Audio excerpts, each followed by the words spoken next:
floor. I'll try to behave myself. Mayor McShurley, 1901 North 4th Avenue. Good evening, Council President and Council members. Again, I bring you an update of what's been going on the past month on my side of the city of Muncie. Last month, I had the opportunity to represent Muncie and join with many other local, state, and national representatives to celebrate former Governor Otis Bowen's 90th birthday in Indianapolis. I then was the speaker for the Bowen Institute for Political Participation the following day, in which I discussed why people choose to run for office. I also had the opportunity to have lunch with Vladimir Tolstoy and his delegation from Russia 2 weeks ago while he was on international tour promoting reading and his great-grandfather's legacy. I welcomed him to our community and invited him to consider returning to Muncie to spend extended time. Last Wednesday, I traveled with County Commissioner Tom Bennington to Chicago for a meeting scheduled by Larry Ingraham, the City-County Japanese liaison. We met with members of the Japan External Trade Organization, which is a key player and site location for Japanese businesses seeking to locate or relocate to the United States. We also met with the General Manager and Vice President of America's Corporate Banking Division.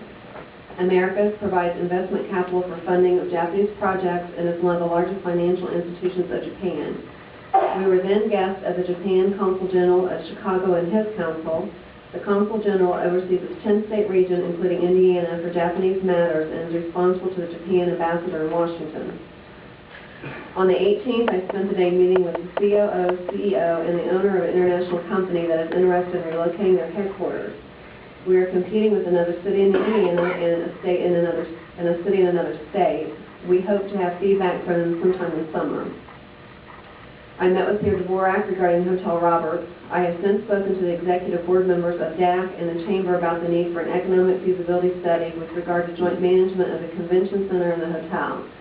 It is of my opinion that there will not be movement until we have this information available, not only for the existing hotel owner, but interest by any new hotel. Funding for the study is being pursued. I had 2 meetings last month regarding a light rail commuter plan, which I've indicated to those participating in the study that Muncie is very interested in being a part of the plan. The proposal is to have a light rail train run from Muncie to Indianapolis to Bloomington. I believe it will be a tremendous asset to our community, not only with regard to economic development, but also with quality of life. Our first meeting regarding developing a land bank was held last week. More research needs to be done, but Gretchen Cheeseman with the Community Development Office seems to have a good grasp on the topic, and we'll be moving forward with that project.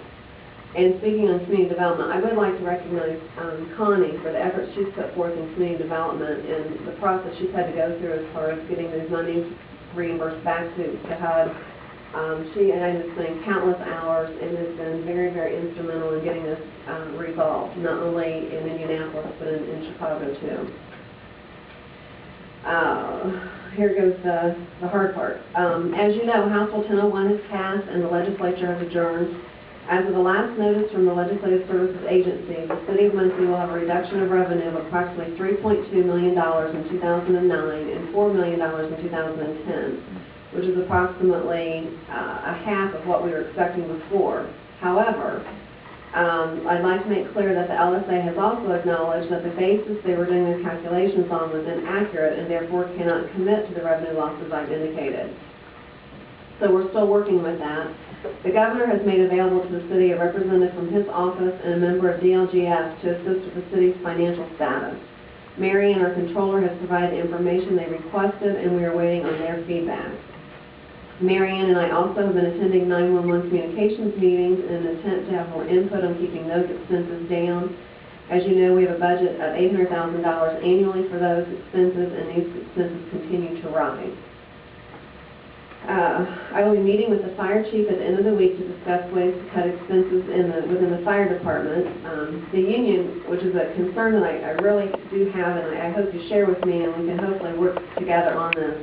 The union can continue to hire for the contract while acknowledging upcoming layoffs. They are aware that for every 2 laid off, we'll have to lay off a third to pay the self-insured unemployment expense. We really need to be working together and looking at the possibility of closing fire stations, restructuring the fire department, and anything else that we can do to address the need to cut expenses immediately. $3 million is not going to be easy to cut, and we have to start this process in July. And so, we've had some discussion about the concerns about the continual hiring. The police department has chosen not to do that, and it's going to have a significant impact on what we're going to be doing here towards the end of the year. So I'd ask of any assistance, that I can get from you on having those discussions. I was going to introduce you to Jonathan Moorhead, our new Superintendent of Public Works. However, he's ill and is not able to join us this evening.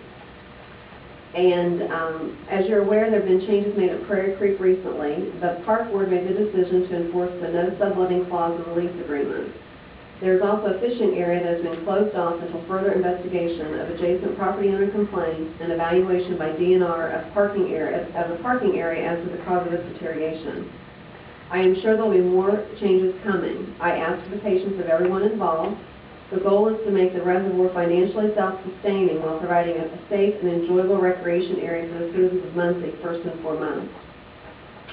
And then last, on Wednesday, I'll be in Washington, D.C. with County Commissioners John Brook and Larry Bledsoe to lobby for our federal appropriation request. And this year, we're requesting funds to redo all of McGalliard.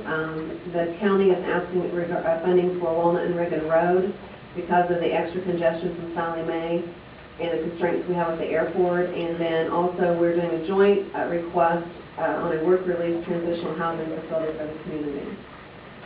Do we have any questions?